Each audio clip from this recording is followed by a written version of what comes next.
into the awareness, into the consciousness that we are unique, individualized expressions of the divine. That which we call God does not make mistakes. And that which I call God is the creator of who you are. So there is no mistake in who you are or where you are on your spiritual path. You are exactly right where you need to be and where you have chosen. And if you are choosing to be in the average life and allowing for the experience to just come along, whatever shows up and smack you up alongside of the head or give you some reward, because it will flow in both ways, then that's your choice. Simply not making a choice is a choice. And everything in life is a choice. And you get to choose in this moment now what is going to be the rest of your life. So here's what it is. The world is coming to an end, as we know it. And we are here, poised, prepared, and ready to bring into this world a new creation. Right now is the time. We are the people, and this is the place. This morning in my reading, I picked up a New Thought magazine from 1958. And there was an article in there by Raymond Charles Barker. He was a contemporary of the founder of Science of Mind, Ernest Holmes. And at the time he was writing this, there was like 2 billion people on the planet. And now we have over 6 billion people on the planet. And Raymond Charles Barker said in his article, he said, there is nothing wrong with the world. There is no problem in the world that the consciousness of 2 billion people cannot create and change into a greater good. And so today we can say there is nothing, there is no problem, there is no excuse for why this world cannot be transformed into the most magnificent heaven on earth that has ever been. And it simply takes the consciousness of 6 billion people to change that thought and that idea, to bring that forth. And it begins with each and every individual. And those of us in New Thought, those of us in this idea of the philosophy of science and mind, are on the leading edge. We are out there. I know some people think we're really out there. But we are out there in the world bringing a message that says that there is no problem that we cannot conquer. There is no condition that we cannot heal. There is no experience that we cannot improve if we simply put our minds to it. If we just step into the awareness of who we are, spiritual beings having a human experience. The essence of who we are is the potential of all things good.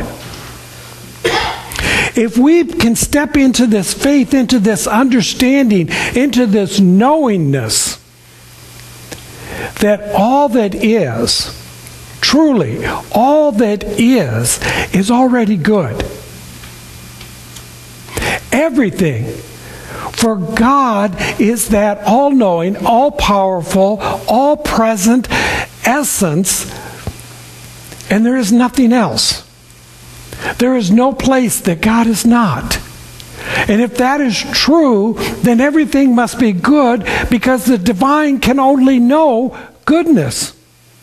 And so there is an entire world that is, it's actually even more than the world, it's the universe, is in conspiracy for your highest good. The universe is conspiring for your highest good. The only thing that limits your goodness and your good is you. The third thing I wanted to talk about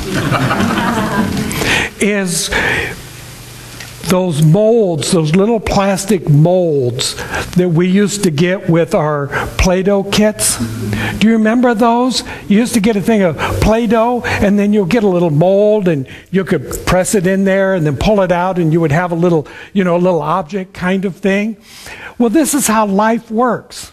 See, imagine God as this, big child, and he's got this huge thing of Play-Doh that he wants to create a universe with. And so he has these little molds that he's using, or she's using, or it is using. It makes no difference. Kind of get over the words. But it's like having a mold and taking some Play-Doh and putting it in there and pulling it out and saying, there's an object. And we'll call this one, this galaxy. And then some more objects, and we'll call it another galaxy. And in this galaxy, I'm going to make some smaller ones, and there'll be some planets, and there'll be some moons, and there'll be some stars. It's all just Play-Doh. We're in a big experience of Play-Doh. And then there were these molds that were created that says, oh, here's one, and this is going to be called Michael. And here's one that's going to be called Dean, and this one will be called Jimmy and Marlene. Each of us is a mold in which the divine spirit flows into and fills up and creates an expression. So without us, spirit doesn't have this experience. That's how necessary you are. You are so vital to the ongoingness of this thing called creation, that without you, there would be something missing. Spirit would not be having that experience of the personality known as you. Bless you. If you were not the mold by which it could flow into and become, using out of itself, out of the invisible, it's creating the visible. It's making something anew, and it does it continuously. There is no beginning and there is no end. It is an illusion that we have somehow taken on into our faith and into our belief because we wanted to be in a place called earth and have experience. And so we've created and brought into this idea of what it looks like to be human. And so over time and centuries and ages and eons, we've created and we've acquired all kinds of faith. Not all of it's working, but it's all faith. So we've had a faith that we've created called illness and disease and lack and limitation. It's just something that we've built up over time. But the truth of it is that it's just a little plastic mold that we put some Play-Doh in and said because we're co-creators, we wanted to have that experience. Ernest Holmes in the Science of Mind textbook says, we have learned everything we need to learn from suffering. Stop it. We no longer need to suffer. Sounds very simple, but it requires some work. The technique for acquiring a new faith is going to take some daily action. You have to move into these places, into these times, into these experiences that begins to build a new faith, so that you have a new world.